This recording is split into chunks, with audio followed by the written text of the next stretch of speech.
When you're displeased with an outcome or you're displeased with a situation, there is a good chance that you're displeased with yourself because you feel like you had a part to play, but you're just not willing to acknowledge it.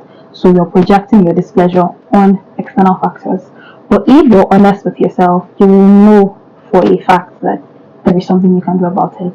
Hi, you guys, welcome back to my channel. If you're new, welcome. My name is Ogonna. Do well to stick around and subscribe. We'll be happy to have you.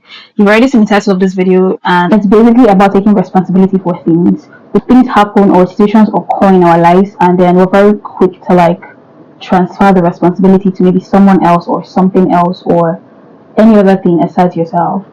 Disadvantages of this is that a lot of the times you feel like life is happening to you. You don't really think that you have control of what's happening because you never take responsibility for anything that's happening in your life. You just think that it's because so person did this thing, that's why this happened like this, or it's because rain fell this day, that's why this happened like this. You're never thinking, what part did I have to play? Because at the end of the day, it's majorly you, not them. So truly, it's you, not me. Or if I'm talking about myself, it's me, not you. First off, what does it mean to take responsibility? It's about owning your actions, your decisions, and the outcomes that they present after you've made them. That's really what this is about. It's really about acknowledging that you have control over your life and that the decisions that you make impact your future or your present day circumstance in some way. So whether this is in your career or whether it's in your interpersonal relationships, whether it's in your everyday task, it's really just about owning up to the fact that I am responsible for this, or I am accountable for this, or it is because of this action that I have this outcome, or it's because of this decision that I have made that this has now happened. So it's really just about being accountable. And this does not in any way mean that other people don't have a part to play or certain circumstances don't have a part to play. But the point basically is that you don't want to entirely rule that out and just focus on external circumstances beyond your control. No, that's not the point of this. The point of this is you now thinking about what part did I have to play and then picking it up from there. So there's so many benefits of taking responsibility, and I'll start with empowerment. There is a level of empowerment that you feel, a level of capability. There's a level of confidence that you feel in knowing that the actions that you take or the decisions that you make are the ones impacting your life. So in a way, you come to the point of realizing that you have control over the circumstances that you're experiencing. That life is not just happening to you, that you can actually create how you want your life to be. Like you can dictate what you want to happen based off your actions and your decisions. So that's the level of empowerment that comes with taking responsibility for your actions. The next benefit is growth and learning. Because when you take responsibility for your action, you're acknowledging that you've made a mistake, or you're acknowledging that there are things that you need to improve, or you're acknowledging that things are not necessarily the way that they should be. So it's a case of, how do I get better? This is like a mindset shift, because when you're thinking, how do I get better, you're looking out for areas where you can improve yourself. You're looking out for areas where you can learn new things. You're looking out for areas where you can gain new experiences that will lead to a better life, or that will lead to the desired results that you're looking out for. The next benefit is trust and respect. People respect people who own up to their mistakes. People respect people who take responsibility for their actions. And then there's a level of trust as well, because people also trust that you're going to be honest when things are not going the way that they should go, and that you're also going to be honest when you are the cause of the problem. Because the trust comes from a place of you knowing that if someone can acknowledge that they are wrong, then that's already the first step towards trying to fix up or trying to become better. Because if you don't even know that you're wrong, or if you don't even believe that you're the problem, it's a case of how do you now move from the point where things are not working to the point where things should be working. So this just helps you get into a better relationship, not just with other people, but with yourself as well, because you also trust yourself to be honest with yourself and tell yourself that this is the reason why this is not working, and then you can now find a way to fix it. But if you're sticking with external factors, or you don't know what to do about this, or you have no part to play in this, it's a case of how do you get better? How do you become better? So taking responsibility fosters respect and trust, not just with other people, but with yourself, because you respect yourself more as well, because you too, you're going to now take charge. Do you get? So it's like you're not just letting things slide, you're not just letting things go as you're not just letting things happen anyhow. It's like you're taking the time to actually understand the reason why something is happening, and then recognizing the part that you have to play in it, and now seeking a way forward. Alright, that's about that. So there is a level of satisfaction that comes with knowing that the decisions that you make, the actions that you take, have a direct impact on the results that you're getting. So that's about that. Now we're going to move on to the practical steps you can take to actually be accountable and to take responsibility in your life and in your everyday activities.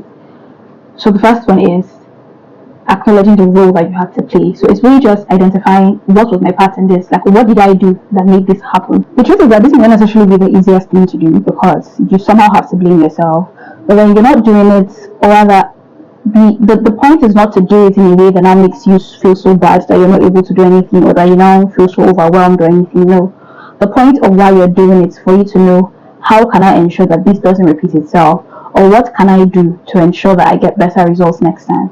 Because if someone else may have a part to play, but you also had some part to play, or maybe there was something that you could have done that could have prevented the outcome from being bad, or that could have prevented the outcome from being as bad as it was. I'll give an example. Say for instance, now in a class, maybe you're in a class and the teacher is not very good. So it's a case of this teacher is not very good. But then the thing is, you still have people who pass the class. Now, if you fail the class, you can easily say the teacher was not good. That's fine. But then again, the fact that there were people who passed the class means that there is something that you could have done. Just maybe you could have maybe read a little more. Just maybe you could have gotten explanations from people who understand these things better. Or the point is, you can't totally rule out the fact. You can't totally rule out the part you had to play. The next one is to make conscious choices. This one is basically about you actively thinking about something and then deciding on it. So it's a case of, this is what you're trying to do. You've thought about the consequences of that particular thing, and then you have now decided on what you want to do. The point is, you really do not want to allow things happen passively. You really do not want to decide on things passively or unconsciously, because when you do things like that, you're not really gauging the consequences of your actions or the consequence of the decision or the choice that you're making. I'll give an example, like that popular saying that no choice is a choice, or not making a decision is a decision in itself. Especially when it comes to things that are important, you don't want to be passive about them. You want to actively think about them and then consciously make a choice. So it's not a case of just allowing things to happen. It's a case of, you've thought about it and then you've decided that this is what I want to do in this particular situation. This will not apply across board because there are certain decisions that you don't necessarily need to think about, but for important things, you actually want to think about them and then make a conscious choice. The next thing will be to learn from your mistakes. The thing is, as human beings, things happen around us, like we're gaining experience every day.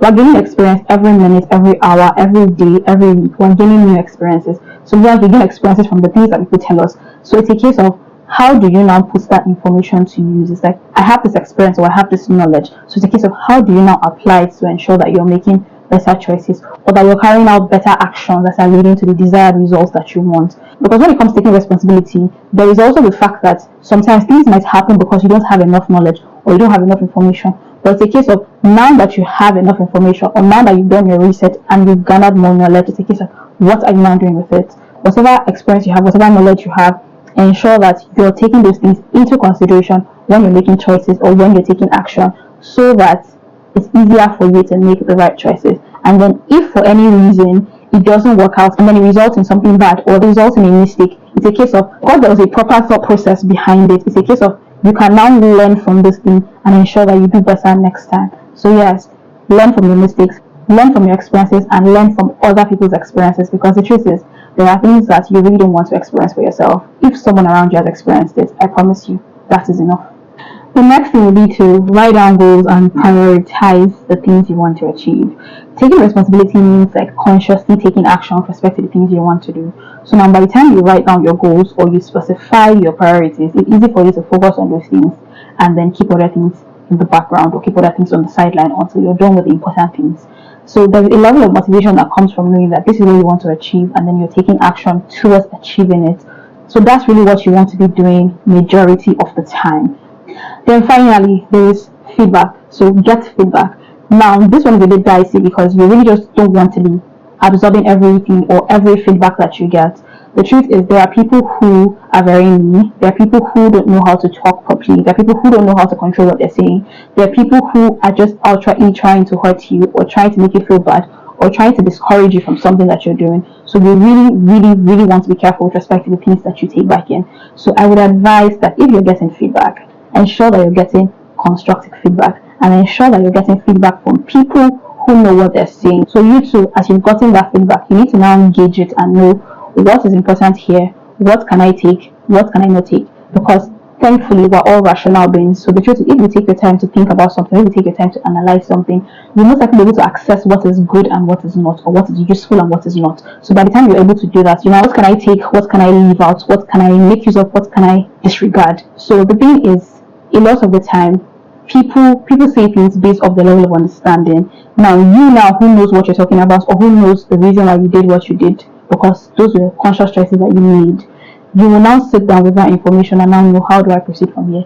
And then another thing, you really don't want to be taking advice or taking feedback from people who are not heading in the direction that you're interested in. So somebody might be advising you about something that you're trying to do, but then it's a case of, you've not done it. What do you think you're trying to see?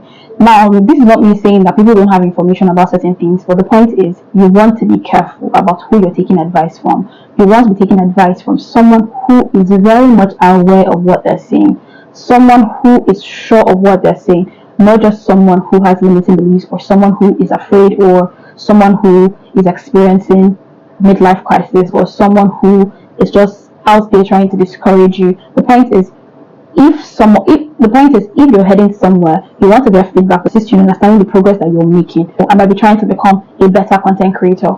I am supposed to be listening to what people who have achieved those feats are saying. So it's a case of, if someone is saying, I've gone through this process, this is what worked, or this is what I think or this is what I think is good for you to apply, it's easier for you to collect that information, because this person is on the same path, or this person has an idea of what you're trying to achieve. So it's not just a case of someone now saying, okay, no, in my office, that's not how we do these things. But it's a case of, I'm not trying to grow in the corporate space, I'm trying to grow my YouTube channel. So I should be getting information from a YouTuber, or someone who has worked with a YouTuber, or someone in the YouTube space. So that's basically what I'm trying to say. So at the end of the day, feedback is good, but you want to ensure that you're not absorbing the things that are not going to help you. Taking responsibility for your action might seem challenging at first, but it is extremely rewarding, trust me. Because by owning your actions and their outcomes, you can transform your life incredibly. Anyway, that brings us to the end of this video. I hope you had a good time, because I definitely had a good time making this video. Let me know in the comment section if there are areas that you're taking responsibility on with respect to your life and the way it's going. And do well to like, share, subscribe, all the good stuff, and I will see you in my next video. Bye guys.